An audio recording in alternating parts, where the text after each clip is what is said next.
So hello friends, कैसे हैं आप सब। एक बार फिर से स्वागत है आपका मेरे यूट्यूब चैनल पे। तो फ्रेंड्स, आज की इस वीडियो में मैं आपको क्लास 12th के फिज़िकल एजुकेशन के चैप्टर 1 जिसका नाम है खेलों में योजना का फुल एक्सप्लेनेशन देने वाला हूं। ये इस वीडियो का पार्ट नंबर 1 है। ये वीडियो मैंने 2 पार्ट्स में कन्वर्ट की है। आज मैं इसका आपको पार्ट नंबर 1 समझाऊँगा। तो चलिए देर न करते हुए वीडियो को शुरू करते हैं और आपको बताते हैं कि आज इस चैप्टर में हम क्या क्या डिस्कस करने वाले हैं। चलिए।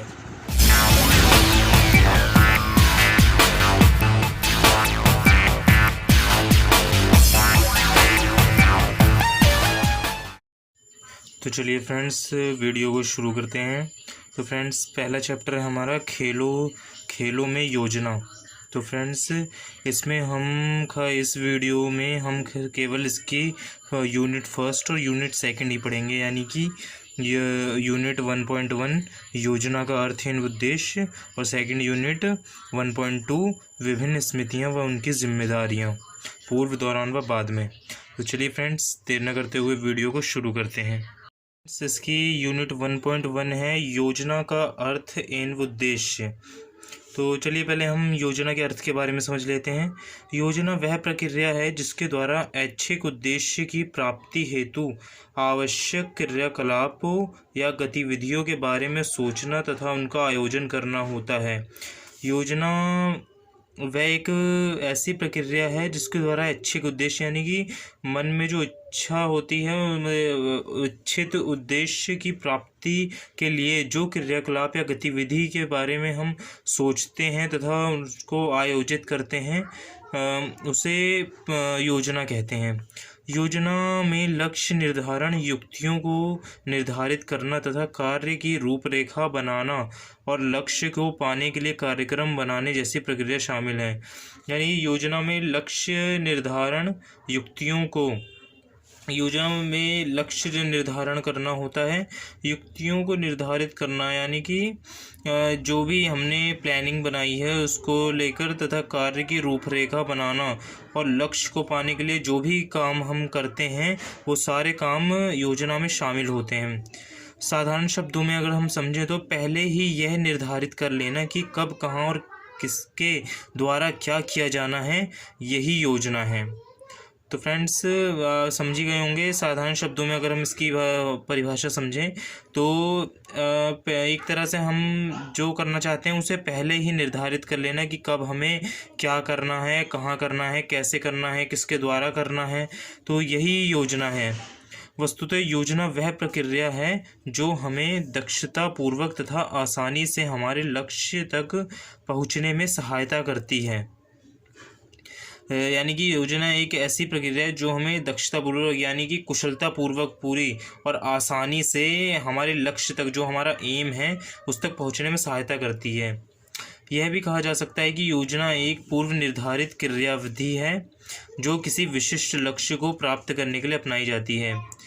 यानी कि इसका एक और वे में कहा जा सकता है कि योजना एक पूर्व निर्धारित, यानी पहले से निर्धारित क्रियाविधि है, यानी एक तरह की एक्टिविटी है जो किसी विशिष्ट लक्ष्य को प्राप्त करने के लिए अपनाई जाती है, जो किसी स्पेशल एम को पाने के लिए अपनाई जाती हैगी। योजना के अर्थ को स्पष्ट रूप से समझने में निम्नलिखित परिभाषाएं सहायक सिद्ध हो सकती हैं। फ्रेंड्स, नीचे 2 लोग हैं जिन्होंने योजना की परिभाषा अपने हिसाब से बताई है। यह पहले व्यक्ति हैं मिशेल। तो चलिए पहले हम मिशेल के अनुसार ये देख लेते हैं कि वो क्या कहते हैं योजना के बारे में। योजना को प्राय ऐसी प्रक्रिया के रूप में वर्णित किया जाता है जो किसी वांछित उद्देश्य को प्राप्त करने हेतु युक्ति निर्धारण, किसी समस्या को सुलझाने तथा कार्य को सुगम बनाने में सहायता करे। यानी कि इनका कहना है योजना एक ऐसी प्रक्रिया के रूप में वर्णित की जाती है जो किसी वांछित, यानी कि अपनी इच्छा के अनुसार के उद्देश्य को प्राप्त करने हेतु जो प्लानिंग की जाती है और किसी समस्या को सुलझाने तथा कार्य को सुगम बनाने में जो सहायता करे, वही क्या बोलते हैं, योजना है। अब दूसरे व्यक्ति हैं हैर्रे। इनके अनुसार योजना व्यक्तित्व तथा खेल प्रदर्शन के निरंतर विकास को सुनिश्चित करने तथा उच्च प्रदर्शन के युग में सर्वोत्तम प्रदर्शन प्राप्त करने में खिलाड़ी को योग्य बनाने की एक महत्वपूर्ण विधि है। यानी कि योजना इंसान का व्यक्तित्व तथा खेल प्रदर्शन में निरंतर विकास करती है। अगर किसी खेल को लेकर प्रदर्शन को लेकर हम योजना के हिसाब से काम करेंगे तो वो हमेशा वो चीज़ हमारी विकसित होगी। तथा उच्च प्रदर्शन के युग में, यानी कि जहाँ पर खिलाड़ी उच्च प्रदर्शन करता है उसकी जगह पर सर्वोत्तम प्रदर्शन करने के लिए खिलाड़ी को योग्य बनाने की एक महत्वपूर्ण विधि है। यानी कि वो जहाँ पे एक तरह से अच्छा प्रदर्शन करने के लिए हैगा, उसकी जगह वो सर्वोत्तम प्रदर्शन कर सके, इसलिए ये एक महत्वपूर्ण विधि है। तो फ्रेंड्स, इसकी इतनी ही क्या बोलते हैं, एक मेन डेफिनेशन इतनी ही बनती है। चलिए अब अपने नेक्स्ट टॉपिक की तरफ चलते हैं, जिसमें हमारा नेक्स्ट टॉपिक बनता है योजना के उद्देश्य। योजना के विभिन्न उद्देश्य हैं जिन्हें नीचे दर्शाया गया है। तो इसका पहला उद्देश्य है तत्कालिकता के अनावश्यक दबाव को कम करना। मैं पहले इसे आपको एक्सप्लेन करा देता हूँ उसकी पूरी डेफिनेशन। जब टूर्नामेंट अथवा मुकाबले बिना किसी समुचित योजना के यह पूर्वानुमान लगाए बिना आयोजित किए जाते हैं कि आगे क्या होगा, तो तत्कालिक रूप से विशिष्ट परिणाम पाने के लिए दबाव बना रहेगा। इस प्रकार की जल्दी अथवा तत्कालिक के कारण कार्य दक्षता पूर्वक तथा आसानी से नहीं निपटाए जा सकते। अतः तत्कालिकता के अनावश्यक दबाव को कम करना योजना बनाने का प्रमुख उद्देश्य है। यदि आयोजक पहले ही अच्छी योजना बना ले तो कोई अनावश्यक दबाव नहीं रहेगा। उत्तम योजना स्वाभाविक रूप से अनावश्यक दबाव से बचाएगी। यानी कि फ्रेंड्स, जब कोई टूर्नामेंट या मुकाबला बिना किसी योजना के ये अनुमान लगाए बिना आयोजित किया जाता है कि आगे क्या होगा, तो तत्कालिक यानी कि आगे के परिणाम को जानने के लिए दबाव और ज़्यादा बन जाता है। इस प्रकार की जल्दी अथवा तत्कालिकता के कारण मतलब कि और इस वजह से जो भी कार्य होता है ये स्पोर्ट्स इवेंट्स में या टूर्नामेंट में, वो दक्षतापूर्वक, कुशलतापूर्वक और आसानी से नहीं हो पाता। तत्कालिकता के अनावश्यक दबाव को कम करना योजना बनाने का प्रमुख उद्देश्य है। यानी कि इस दबाव को कम करना योजना का प्रमुख उद्देश्य है। यदि आयोजक पहले ही अच्छी योजना बना ले, यानी कि जो आयोजक हैगा, मेन आदमी है आयोजन करने के लिए, वो पहले ही योजना बना ले कि क्या कैसे करना है, कैसे कौन सा काम होगा, तो यह दबाव नहीं बनेगा। स्वाभाविक रूप से अनावश्यक दबाव से बचाएगी। यानी कि हम उत्तम योजना अगर बनाएंगे तो ये स्वाभाविक रूप से ये तय है कि हम इस दबाव से बच जाएंगे। तो फ्रेंड्स, ये तो हो गया पहला उद्देश्य आपका। सेकंड उद्देश्य है आपका सभी क्रियाकलापों या गतिविधियों पर नियंत्रण रखना। तो फ्रेंड्स देखिए, सभी क्रियाकलापों या गतिविधियों पर अच्छा नियंत्रण स्थापित करना योजना का एक अन्य उद्देश्य है। यानी कि जो भी क्रियाकलाप होते हैं, गतिविधियां होती हैं, उन पर नियंत्रण स्थापित करना योजना का एक उद्देश्य है। और योजना तथा नियंत्रण एक दूसरे से जुड़े हुए हैं। यदि टूर्नामेंट अथवा मुकाबले उत्तम योजना के साथ आयोजित किए जाते हैं तो इन सभी क्रियाकलापों पर नियंत्रण रखना आसान हो जाता है। किसी टूर्नामेंट के आयोजन में अच्छा नियंत्रण पाने में योजना महत्वपूर्ण भूमिका निभाती है। यानी कि फ्रेंड्स, योजना तथा नियंत्रण एक दूसरे से मिले ही हुए हैं, जुड़े हुए हैं आपस में। या अगर टूर्नामेंट तथा मुकाबले एक अच्छी योजना के साथ आयोजित किए जाएं तो इन सभी क्रियाकलापों पर अच्छी तरीके से नियंत्रण बनाया जा सकता है, कंट्रोल रखा जा सकता है, जिससे सारे काम अच्छी तरीके से होंगे। किसी टूर्नामेंट के आयोजन में अच्छा नियंत्रण पाने में योजना महत्वपूर्ण भूमिका निभाती है। तो फ्रेंड्स, ये हो गया हमारा दूसरा उद्देश्य। अब हम बात कर लेते हैं तीसरे उद्देश्य की, अच्छा तालमेल बनाना। तो फ्रेंड्स, ये देखिए, मुकाबलों के निर्विघ्न आयोजन हेतु गठित समिति के विभिन्न सदस्यों के बीच परस्पर अच्छे तालमेल को सुनिश्चित करना योजना का एक अन्य उद्देश्य है। यानी कि मुकाबलों के निर्विघ्न आयोजन होते हैं, मुकाबले अच्छी तरीके से आयोजित हों बिना किसी परेशानी के, तो उसके लिए यानी कि कोई भी मुकाबला या कंपटीशन आयोजित होता है तो उसके लिए कुछ समितियों का गठन किया जाता है। जिनके विभिन्न सदस्यों के बीच परस्पर अच्छे तालमेल, अगर उनके भी सदस्यों के बीच अच्छे तालमेल होंगे तो वो लोग अच्छे से सारी बातें डिस्कस कर पाएंगे आपस में और सुनिश्चित कर पाएंगे कि योजना कैसे बनानी है। तो फ्रेंड्स ये देखिए, आगे हम बात करते हैं टूर्नामेंट के विभिन्न पदाधिकारियों के बीच समुचित तालमेल होने से किसी खेल प्रतियोगिता का आयोजन करना आसान नहीं होगा। यानी टूर्नामेंट के जो विभिन्न पदाधिकारी होते हैंगे, ऑफिसर्स होते हैं, उनके बीच अगर तालमेल अच्छा नहीं होगा तो कोई भी प्रतियोगिता का आयोजन अच्छे ठीक से नहीं हो पाएगा, आसानी से नहीं हो पाएंगे काम। समुचित योजना समुचित तालमेल में सहायता करती है। समय की एक अच्छी योजना बनाना, समुचित योजना बनाना, सबके साथ मिलकर जो योजना बनाई जाती है वो एक अच्छा तालमेल बैठाती है सबके साथ और सारे काम अच्छी तरीके से होते हैं। तो फ्रेंड्स ये हो गया हमारा तीसरा उद्देश्य। अब बात कर लेते हैं चौथे उद्देश्य के बारे में, गलतियों की संभावनाओं को कम करना। यानी कि फ्रेंड्स गलतियों की संभावनाओं को कम करना भी आयोजन का एक महत्वपूर्ण उद्देश्य है। यानी कि कोई भी टूर्नामेंट होता हैगा, वो कोई चीज़ बड़े लेवल पे की जाती है तो उसमें कोई ना कोई गलती रह जाती है, तो गलतियों को कम करना भी योजना का एक महत्वपूर्ण उद्देश्य है। एक समुचित योजना गलतियों तथा अनदेखियों की संभावनाओं को कम करती है। यानी कि अगर हम कोई भी काम एक अच्छी योजना के साथ करें तो उसमें गलतियों तथा अनदेखियों की संभावना कम होती है, उसमें गलतियां होने के चांस कम होते हैं। यद्यपि त्रुटियों तथा अनदेखियों से किसी भी क्षेत्र में पूरी तरह से बचा नहीं जा सकता। यानी फ्रेंड्स त्रुटियां यानी कि गलतियों तथा अनदेखियों से किसी भी क्षेत्र में, यानी कि कोई भी चीज़ बड़े लेवल पे हो रही है। फोर्थ उद्देश्य हमारा गलतियों की संभावनाओं को कम करना। यानी कि गलतियों की संभावनाओं को कम करना भी आयोजन का एक महत्वपूर्ण उद्देश्य है। नहीं, कोई भी काम कभी भी कोई भी काम किसी बड़े लेवल पर होता है तो उसमें कोई ना कोई गलतियां हो जाती हैं, तो योजना का एक ये भी उद्देश्य है कि गलतियों को कम से कम किया जाए।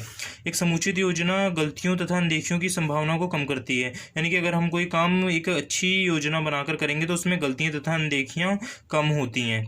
यद्यपि त्रुटियों तथा अनदेखियों से किसी भी क्षेत्र में पूरी तरह से बचा नहीं जा सकता। यानी कि यद्यपि त्रुटियों यानी कि गलतियों तथा अनदेखियों से किसी भी क्षेत्र में पूरी तरह से बचा नहीं जा सकता। जब कोई भी काम होता है बड़े लेवल पे तो वहाँ पे कोई ना कोई गलती तो रह ही जा सकती है, इससे हम बच नहीं सकते। किंतु यहाँ भी सत्य है कि इन्हें काफ़ी हद तक समुचित योजना के द्वारा कम किया जा सकता है। यानी कि एक अच्छी प्लानिंग बना के, एक अच्छी योजना बना के हम इसे काफ़ी हद तक कम कर सकते हैं। यदि किसी प्रतियोगिता के आयोजन में ढेरों त्रुटियां होती हैं तो यह प्रतिभागियों पर अच्छी छाप नहीं छोड़ेंगी। यानी कि किसी टूर्नामेंट में या कंपटीशन में ज़्यादा गलतियां होती हैं तो ये प्रतिभागियों यानी कि खिलाड़ियों को काफ़ी डीमोटिवेट करती हैं, यानी कि उन पर एक अच्छी छाप नहीं छोड़ती है। तो ये फ्रेंड्स हो गया फोर्थ उद्देश्य हमारा। अब बात कर लेते हैं फिफ्थ उद्देश्य के बारे में। फिफ्थ उद्देश्य है हमारा दक्षता में वृद्धि करना। खेल कर्मचारियों की खेल संबंधी प्रतियोगिताओं के आयोजन में दक्षता में वृद्धि करना आयोजन का प्रमुख उद्देश्य है। यानी कि जो कोई स्पोर्ट्स इवेंट्स होता है तो उसमें खेल कर्मचारी होते हैं, उनकी खेल से संबंधित प्रतियोगिता के काम में जो भी काम होता है उसमें दक्षता यानी कि कुशलता में उनकी वृद्धि करना योजना का एक प्रमुख उद्देश्य है। समुचित योजना की सहायता से खेल कर्मचारी अधिक दक्ष हो जाते हैं। यानी कि अगर हम कोई काम समुचित योजना बनाकर करेंगे तो उसकी सहायता से खेल कर्मचारी बहुत अधिक कुशल हो जाते हैं अपने काम में और वह अपने कर्तव्यों को दक्षतापूर्वक तथा प्रभावशाली रूप से निर्वहन करते हैं। यानी कि और बाद में अगर योजना के हिसाब से कोई काम होगा तो उसमें वो सब अपने कुशलतापूर्वक तथा प्रभावशाली रूप से अपना काम करेंगे सारा। कर्मचारियों की योग्यताओं तथा दक्षता में वृद्धि करना योजना का महत्वपूर्ण उद्देश्य है। यानी कि कर्मचारियों की योग्यता जो हैगी उनकी और उसमें दक्षता में वृद्धि करना योजना का एक महत्वपूर्ण उद्देश्य है फ्रेंड्स। उद्देश्य फ्रेंड्स सृजनात्मकता में वृद्धि करना। सृजनात्मकता में वृद्धि करना योजना बनाने का एक अन्य महत्वपूर्ण उद्देश्य है। वस्तुतः कर्मचारियों, प्रशिक्षकों अथवा शारीरिक शिक्षा अध्यापकों की सृजनात्मकता समुचित योजना द्वारा वृद्धि होती है। यानी कि जो कर्मचारी होते हैं और ट्रेनर्स होते हैं और फिज़िकल एजुकेशन के टीचर्स होते हैं, उनकी सृजनात्मकता समुचित योजना द्वारा बढ़ती है कि वृद्धि होती है उसमें। वास्तव में योजना खेल कर्मचारियों में अभिनव तथा सृजनात्मक सोच विकसित करती है। यानी कि ये एक अच्छी योजना व एक खेल कर्मचारी में अभिनव यानी कि नई तथा सृजनात्मक सोच विकसित करती है, क्योंकि जब वे किसी योजना का निर्माण करते हैं तो उनके मस्तिष्क में नए नए विचार उत्पन्न होते हैं।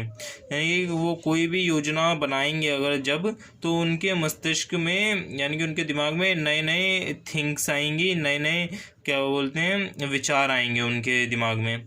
अब बात कर लेते हैं हमारा लास्ट और 7th उद्देश्य योजना का, खेल प्रदर्शन को बढ़ाना।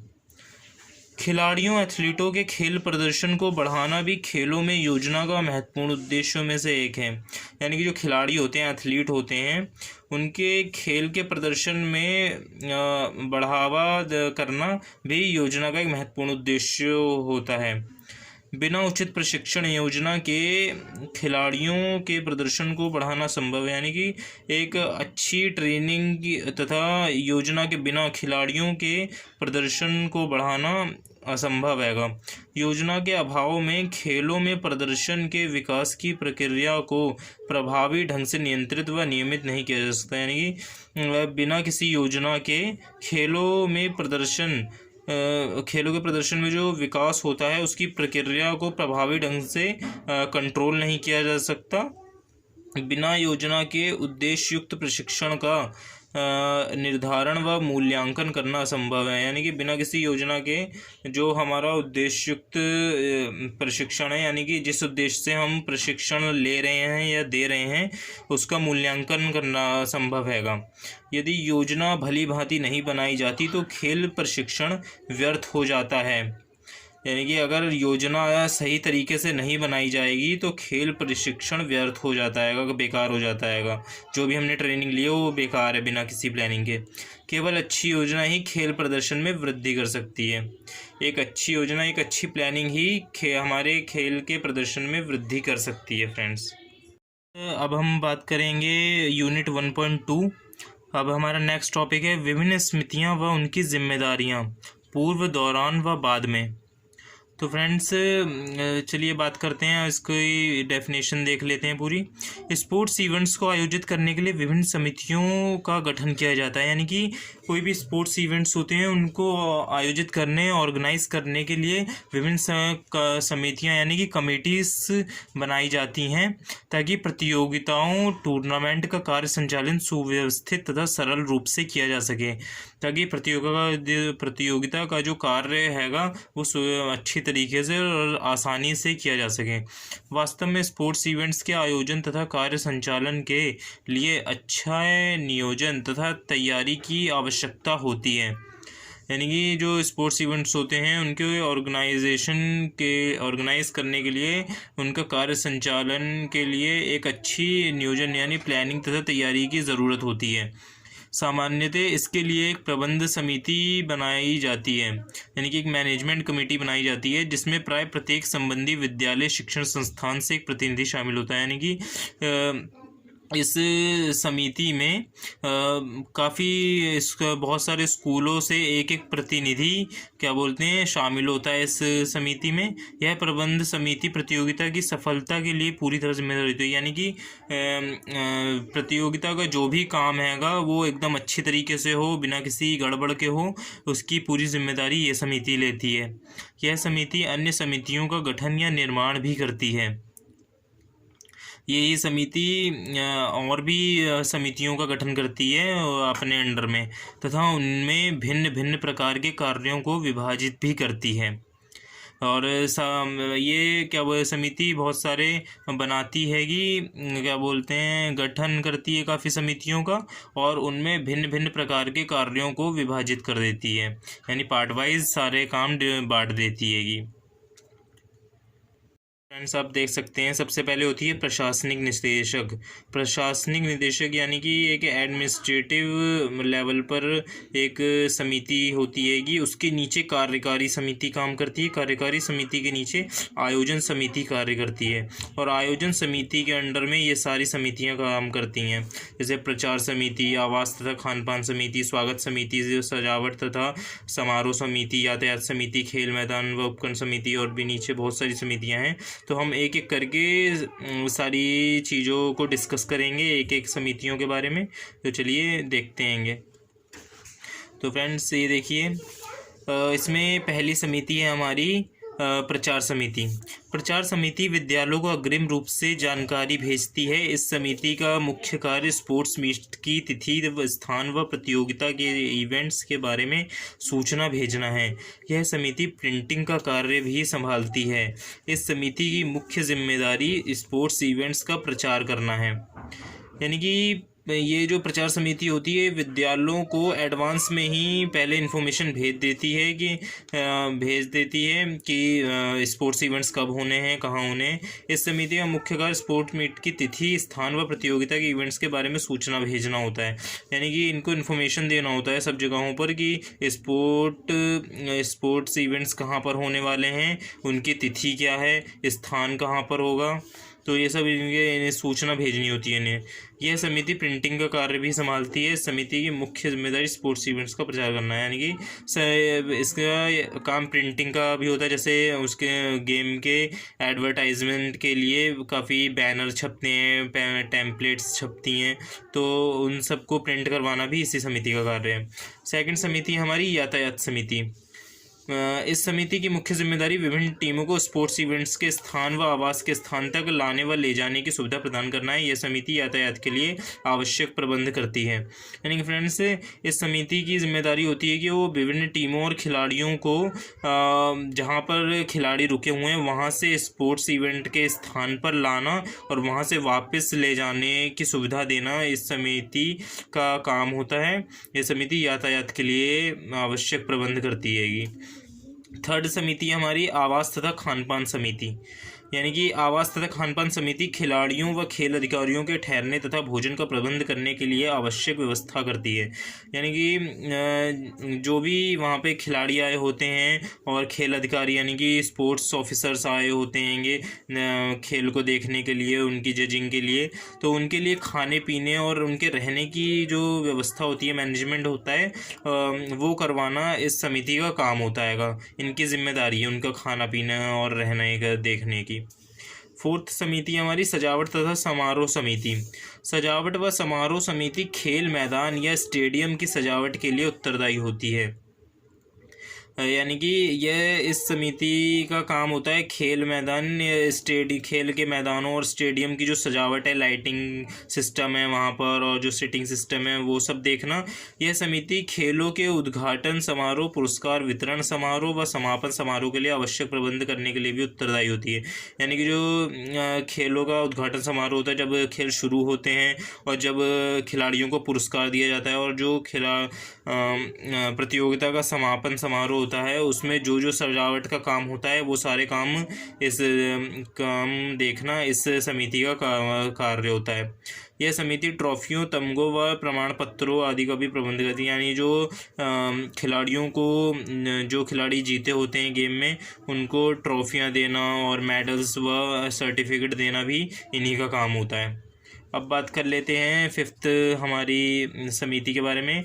पांचवी समिति है खेल मैदान व उपकरण समिति। यह समिति खेल मैदानों की मेकिंग या ट्रैक एंड फील्ड की तैयार करने के लिए उत्तरदायी होती है। यानी कि इस समिति का काम होता है मैदानों को तैयार करना खेलने के लिए, ट्रैक्स, फील्ड तैयार करना, कि वहाँ पे साफ़ सफाई कराना, मतलब एकदम बढ़िया तरीके से उसे तैयार करना गेम के लिए। यह समिति खेल प्रतियोगिता, स्पोर्ट्स मीट से संबंधित खेल उपकरणों का आवश्यक प्रबंधन भी करती है।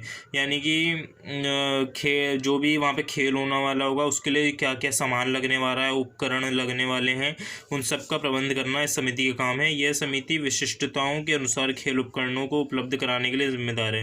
यानी कि एकदम स्पेशलिटी के अनुसार ये समिति खेल उपकरणों को उपलब्ध करवाती है। अब बात करते हैं छठी समिति हमारी रिफ्रेशमेंट व मनोरंजन समिति।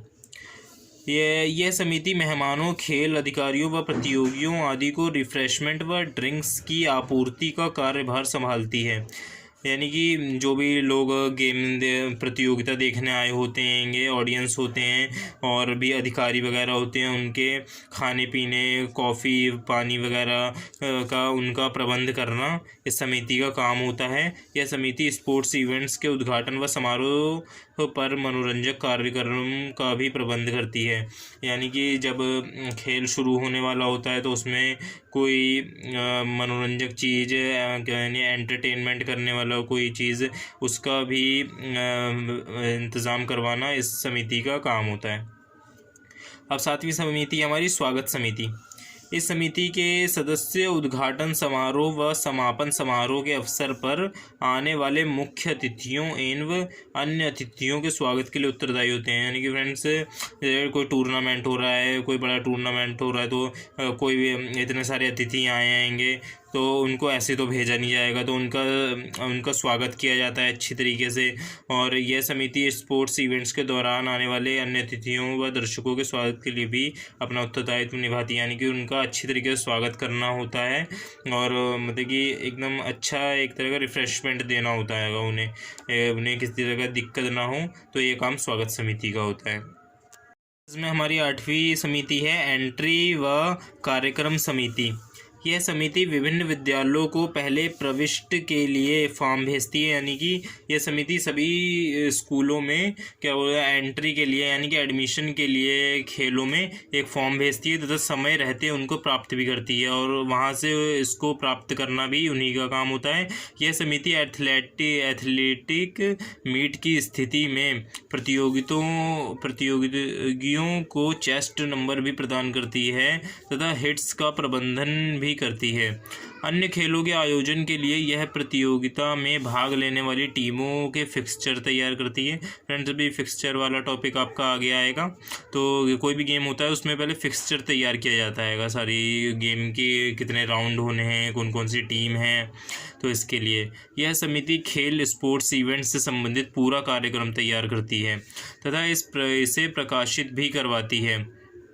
यानी कि खेल स्पोर्ट्स इवेंट्स से संबंधित को यानी कि कोई बैनर, पूरा एडवर्टाइजमेंट जो होता है एक तरह का, वो पूरा प्रकाशित करवाती है। ये वास्तव में यह समिति स्मारिका भी तैयार करती है जिसमें स्पोर्ट्स इवेंट्स का पूरा कार्यक्रम छपा होता है। इसके साथ साथ यह समिति इन्हें मुख्य अतिथि और टीमों के प्रबंधकों, खिलाड़ियों व खेल अधिकारियों को कार्यक्रम की आवश्यक जानकारी हेतु वितरित करने का उत्तरदायित्व भी निभाती है। फ्रेंड्स, ये हो गई हमारी 8वीं समिति। अब 9वीं समिति के बारे में बात कर लेते हैं।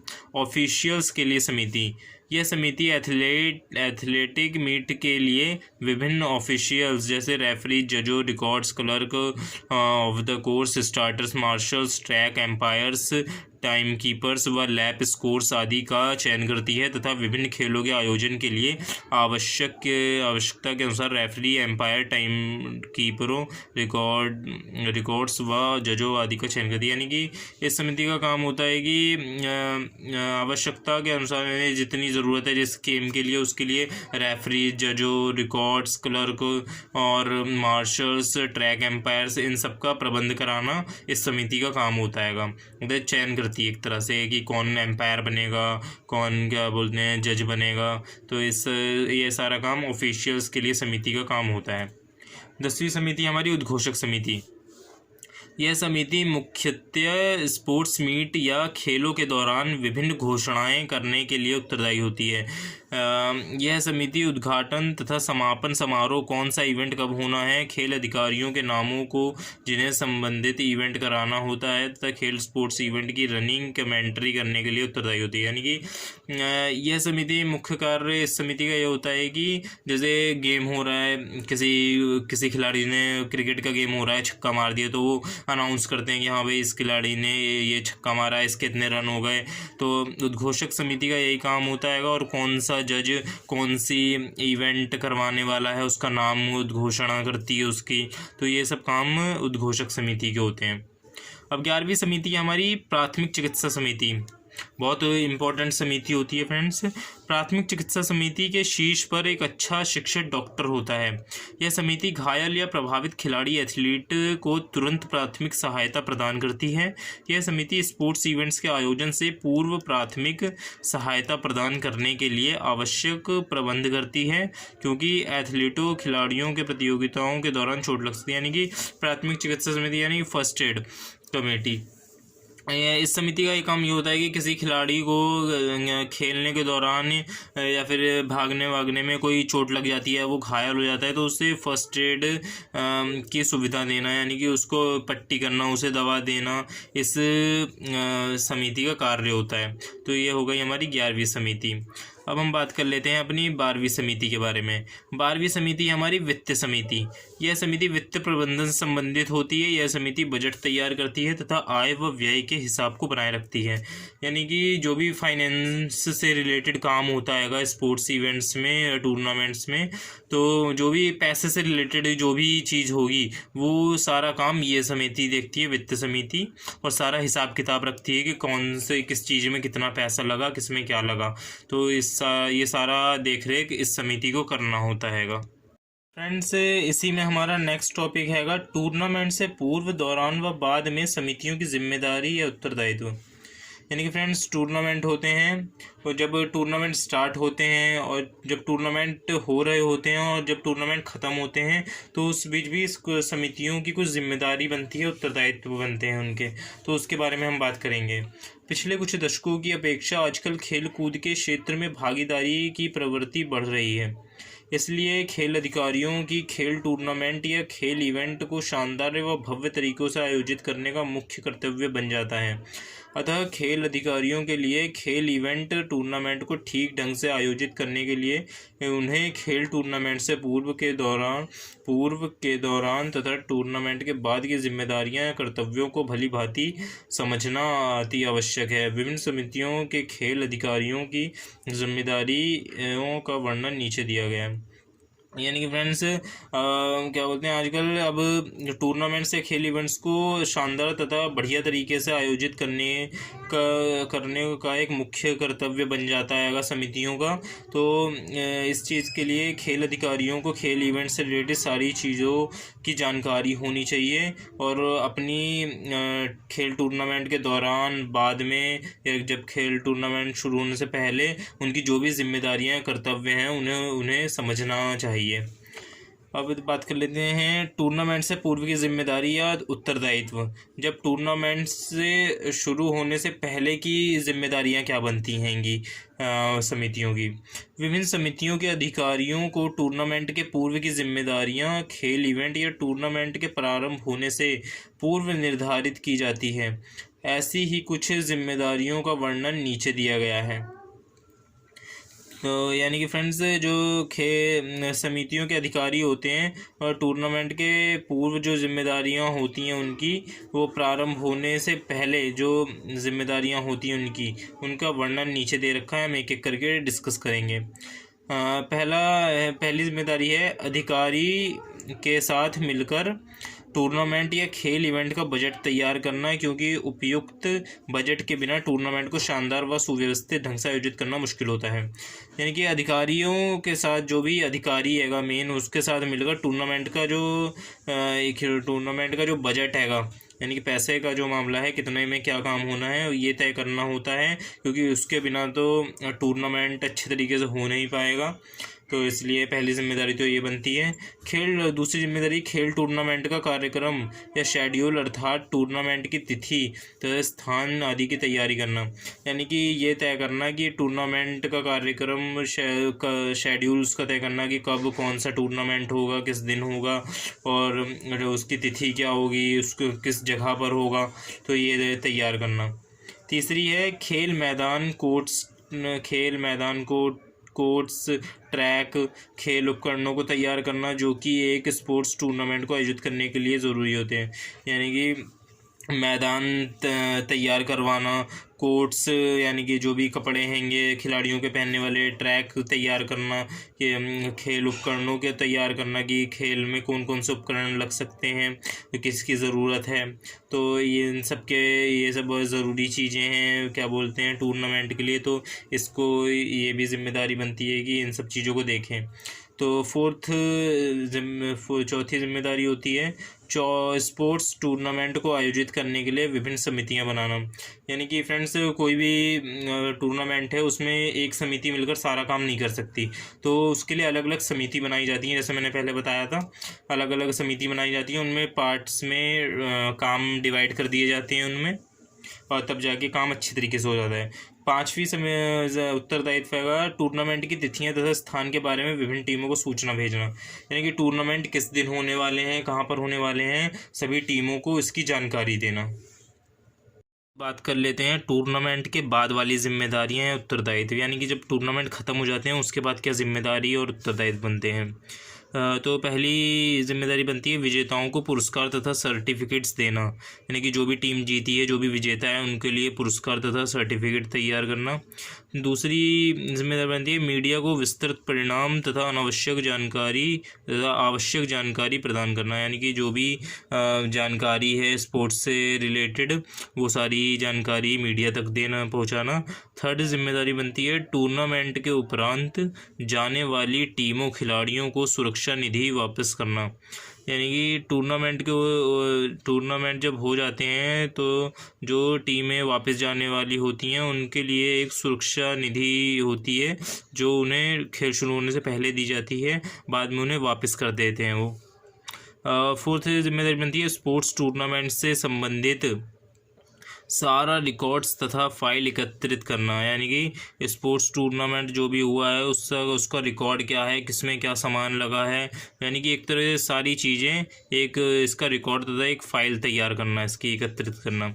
पांचवी जिम्मेदारी खेल अधिकारियों व अन्य संबंधित व्यक्तियों को भुगतान करना। यानी कि जो खेल टूर्नामेंट में जो अधिकारी आए होते हैं और अन्य उससे संबंधित व्यक्ति होते हैं, तो उनको भुगतान करना, यानी कि उनको पैसे वगैरह देना।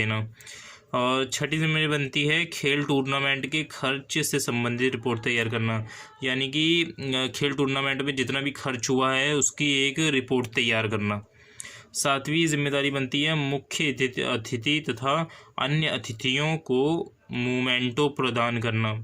यानी कि मुख्य अतिथि जो होते हैं वो यानी कि मेन गेस्ट होते हैं, जो उनको बुलाया जाता है तो उन्हें एक मोमेंटो दिया जाता हैगा, एक तरह का गिफ्ट होता हैगा फ्रेंड्स, जो उन्हें दिया जाता हैगा। तो ये सारी बातें होती हैं जो टूर्नामेंट के बाद वाली जिम्मेदारियां होती हैं, जो समिति को संभालनी होती है। अब छठी जिम्मेदारी बनती है फ्रेंड्स खिलाड़ियों तथा खेल अधिकारियों के आवास व खाने पीने की ज़रूरी व्यवस्था करना। यानी कि फ्रेंड्स जो भी खिलाड़ी आए होंगे वहाँ पे खेलने के लिए, और जो खेल अधिकारी आए होंगे उनके खाने पीने की और रहने की व्यवस्था करना भी इसी समिति का काम है। सातवीं जिम्मेदारी बनती है विजेताओं के लिए पुरस्कार तथा सर्टिफिकेट्स आदि का प्रबंध करना। यानी कि जो भी टीम जीतेगी, जो भी विजेता होगा टूर्नामेंट में, उसके लिए पुरस्कार, ट्रॉफीज, सर्टिफिकेट्स या मेडल का प्रबंध करना। और आठवीं जिम्मेदारी बनती है विभिन्न शिक्षण संस्थानों को एंट्री फॉर्म्स भेजना तथा समय पर फिक्सचर तैयार करने के लिए समय पर उन्हें प्राप्त करना। यानी कि विभिन्न शिक्षण संस्थान जो भी स्कूल्स कॉलेज होंगे उनको एंट्री फॉर्म्स भेजना, यानी कि एडमिशन के लिए जो बच्चे टूर्नामेंट में हिस्सा लेना चाहते हैं एंट्री फॉर्म्स भेजना, तथा उन सभी टीमों का फिक्सचर तैयार करना तथा उन्हें समय पर प्राप्त करना। तो ये बात हो गई टूर्नामेंट से पूर्व जो जिम्मेदारियां होती हैं समितियों की। अब बात कर लेते हैं टूर्नामेंट के दौरान जिम्मेदारियां। एक स्पोर्ट्स टूर्नामेंट स्पोर्ट्स इवेंट्स को सुव्यवस्थित ढंग से आयोजित करने के लिए विभिन्न समितियों के अधिकारियों द्वारा टूर्नामेंट के दौरान निम्नलिखित जिम्मेदारियों कर्तव्यों का पालन करना अत्यंत आवश्यक है। तो चलिए एक एक करके देखते हैं। पहला है स्पोर्ट्स टूर्नामेंट के उद्घाटन के बारे में उचित व्यवस्था करना। यानी कि स्पोर्ट्स का टूर्नामेंट का उद्घाटन कैसे होना है, उसकी एंट्री शुरुआत कैसे होनी है, इसकी व्यवस्था देखना कैसी है। दूसरी है खेल मैदान, फील्ड, कोर्ट व संबंधित खेल उपकरणों की जांच करना, यानी कि जब खेल मैदान कैसा हैगा और फील्ड कैसी तैयार हुई है और जो भी खेल में उपकरण लगने वाले हैं वो किस तरह के आए हैं, उनकी जांच करना, चेकिंग करना उनकी सही तरीके से। यह सुनिश्चित करना कि स्पोर्ट्स इवेंट्स टूर्नामेंट शेड्यूल के अनुसार आयोजित किया जा रहा है। और ये भी लिस्ट बनाई जाती है फ्रेंड्स इससे पहले कि कौन सा खेल कौन से दिन हो रहा है, तो ये इसका शेड्यूल तय करना भी एक ज़रूरी काम है। चौथा काम हैगा खिलाड़ियों तथा खेल अधिकारियों के जलपान की व्यवस्था को चेक करना, यानी कि फ्रेंड्स जो भी खेल अधिकारी बैठे होंगे, जज बैठे होंगे वहाँ पर, और खिलाड़ी जो खेलते हैंगे उनके पानी, ड्रिंकिंग फैसिलिटी उनकी देखना कैसी हैगी, तो ये भी एक ज़रूरी काम है। पांचवी जिम्मेदारी है टूर्नामेंट की प्रगति के बारे में ज़रूरी उद्घोषणाएं करना, यानी कि जो भी टूर्नामेंट की प्रगति हैगी उसके बारे में अनाउंसमेंट करना। छठी है चोटग्रस्त खिलाड़ियों, एथलीट्सों को प्राथमिक चिकित्सा प्रदान करना, यानी कि खेल के दौरान किसी खिलाड़ियों को चोट लग जाती है तो उसको प्राथमिक चिकित्सा, फर्स्ट एड देना ज़रूरी है। सातवीं जिम्मेदारी है रिकॉर्ड के लिए उचित स्कोर शीट तैयार करना, यानी कि जो भी खेल हो रहा है उसके लिए रिकॉर्ड शीट तैयार कराना कि कौन सी टीम कितने अंकों से जीत रही है, तो ये इसके लिए एक रिकॉर्ड शीट बनवाना। आठवीं जिम्मेदारी बनती है इलेक्ट्रॉनिक तथा प्रिंट मीडिया को अपडेट जानकारी प्रदान करना, यानी कि जो भी मीडिया होती है कि खेल में क्या हो रहा है, खेल कैसा हुआ, इसकी सारी जानकारी मीडिया तक पहुंचाना।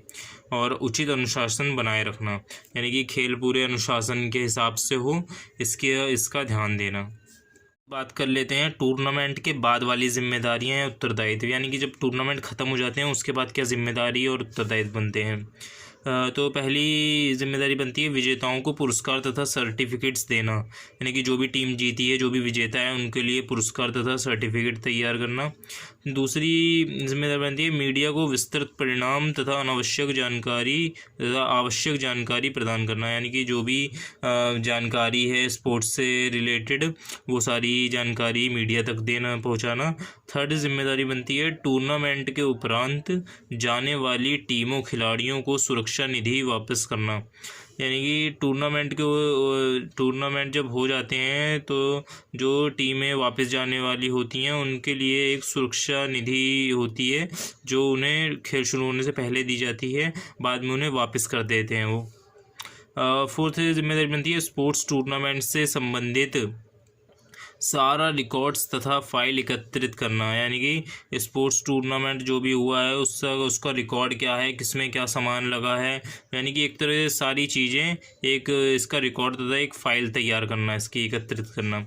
पांचवी जिम्मेदारी खेल अधिकारियों व अन्य संबंधित व्यक्तियों को भुगतान करना, यानी कि जो खेल टूर्नामेंट में जो अधिकारी आए होते हैं और अन्य उससे संबंधित व्यक्ति होते हैं तो उनको भुगतान करना, यानी कि उनको पैसे वगैरह देना। और छठी जिम्मेदारी बनती है खेल टूर्नामेंट के खर्च से संबंधित रिपोर्ट तैयार करना, यानी कि खेल टूर्नामेंट में जितना भी खर्च हुआ है उसकी एक रिपोर्ट तैयार करना। सातवीं जिम्मेदारी बनती है मुख्य अतिथि तथा अन्य अतिथियों को मोमेंटो प्रदान करना, यानी कि मुख्य अतिथि जो होते हैं वो यानी कि मेन गेस्ट होते हैं जो, उनको बुलाया जाता है तो उन्हें एक मोमेंटो दिया जाता हैगा, एक तरह का गिफ्ट होता हैगा फ्रेंड्स जो उन्हें दिया जाता हैगा। तो ये सारी बातें होती हैं जो टूर्नामेंट के बाद वाली जिम्मेदारियां होती हैं जो समिति को संभालनी होती है। अगर वीडियो पसंद आई हो तो लाइक, शेयर, सब्सक्राइब ज़रूर करें।